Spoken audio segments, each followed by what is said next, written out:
Kali ini kita akan membahas berkaitan dengan pencairan bantuan biaya hidup di semester genap untuk teman-teman angkatan 2021 sampai dengan 2024 dan juga teman-teman penerima KIP kuliah profesi. Nah, hal pertama yang perlu kita ingatkan berkaitan dengan pencairan di semester genap, teman-teman diminta untuk melakukan konfirmasi penerimaan dana. Kalau udah cair ya silahkan kunjungi websitenya KIP kuliah, klik konfirmasi penerimaan dana biaya hidup. Ini sebagai bentuk pertanggungjawaban kalian bahwa uang benar-benar cair, tepat waktu, tepat jumlah, dan peruntukannya tidak dipotong untuk apapun juga, sehingga kalian harus konfirmasi penerimaan. Dan juga ini sebagai wujud terima kasih kepada kampus sudah mengajukan susah-susah update data PD Dikti, bikin SK, dan lain sebagainya untuk proses pencairan ini.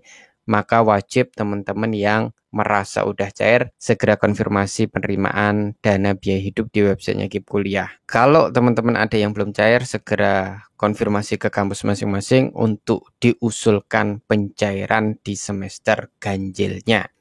Jangan sampai mau pencairan semester genap kok pencairan semester ganjilnya belum masuk. Silahkan laporan apa penyebabnya, kenapa belum cair. Selanjutnya berkaitan dengan informasi pencairan kuliah di semester genap. Tentu kalau sesuai dengan jadwalnya, pencairan bisa paling awal di bulan Maret dan nanti paling akhir di tanggal 31 Agustus. Sudah tahu bersama bahwa cepat lambatnya pencairan itu bergantung pada kampus kalian, bukan bergantung pada pihak lain. Kampus yang cepat pengajuannya akan cair lebih awal, kampus yang santai, slow, dan tidak segera melakukan pengajuan pencairan, maka pencairannya akan lambat juga. Nah, kabar baiknya ternyata per 5 Februari, Lembaga Layanan Pendidikan Tinggi Wilayah 7 sudah bersurat ke perguruan tinggi swasta di wilayahnya, dan ini tentu menindaklanjuti surat dari Pusat Layanan dan Asesmen Pendidikan Tinggi di bawah naungan Kementerian Pendidikan Tinggi, Sains, dan Teknologi. Kalau tanggal 5 Februari LL Dikti sudah bersurat ke PTS-PTS, itu artinya sebelum tanggal 5 Februari, Pusat Pembiayaan dan Asesmen Pendidikan Tinggi juga sudah bersurat ke PTN-PTN berkaitan dengan rencana pencairan bantuan biaya pendidikan KIP kuliah di semester genap tahun 2024-2025. Semua sudah dikirimi surat, semua harusnya sudah berproses untuk pencairan di semester genap. Dari surat ini kita punya gambaran bahwa kalau memang anggaran tersedia, insya Allah pencairan di bulan Maret akan berjalan dengan lancar. Tinggal nanti antrian kampus kalian apakah pengajuannya cepat atau lambat. Apakah setelah dapat surat dari Pusat Pembiayaan Pendidikan, apakah langsung ditindaklanjuti dengan menerbitkan SK, melakukan pengusulan, update data di PD Dikti atau tidak. Ketika cepat dan sebelum tanggal 28 Februari ternyata sudah pengajuan, maka punya potensi di bulan Maret insya Allah bantuan biaya hidup bisa cair. Kurang lebih kan prosesnya bisa memakan 2 minggu dari sejak pengusulan awal sampai dengan pencairan.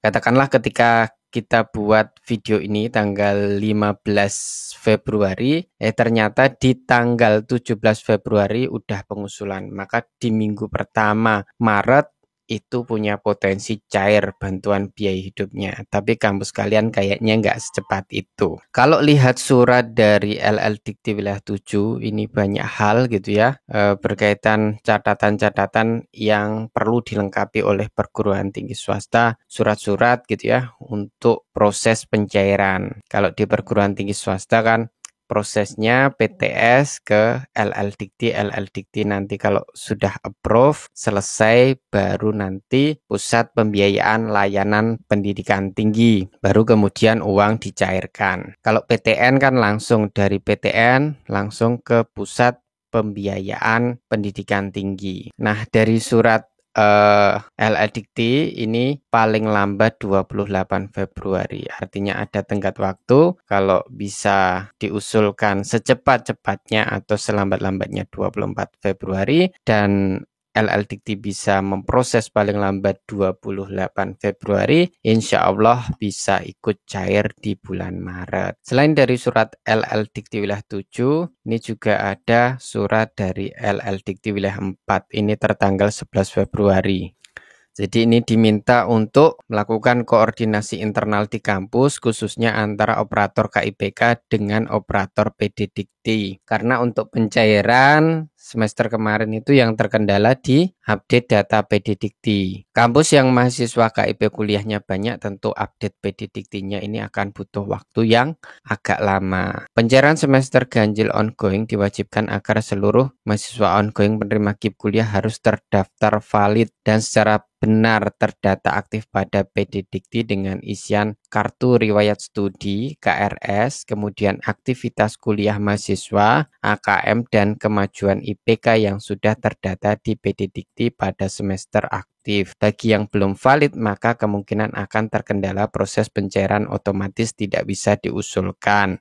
Lalu memastikan nama, NIM, dan program studi yang ditempuh mahasiswa penerima KIP kuliah sudah sesuai dengan data yang tercantum pada PD Dikti. Melakukan perbaikan NIM, nama prodi yang sama sesuai dengan data pada laman atau perubahan data mahasiswa PD Dikti dan SIM KIP kuliah. Lalu akreditasi program studi berstatus aktif dan tidak kadaluarsa di PD Dikti. Tidak boleh strip. Pengelola harus melakukan sinkronisasi pada sistem KIP kuliah di menu manajemen prodi agar data akreditasi sama dengan di PD Dikti dan BAN PT terdata valid. Intinya teman-teman boleh mulai mengecek statusnya di PD Dikti sudah sampai mana. Karena itu penting. Oh, belum bergerak dari semester kemarin berarti wah, tanda-tanda ini. Ini tanggal 15 Februari kok PD Dikti masih belum bergerak. Berarti belum dikerjakan ini gitu ya. Ya silahkan dicek secara berkala berkaitan dengan status kalian di PD Dikti sudah semester genapkah, masih semester ganjilkah, riwayatnya seperti apa gitu ya.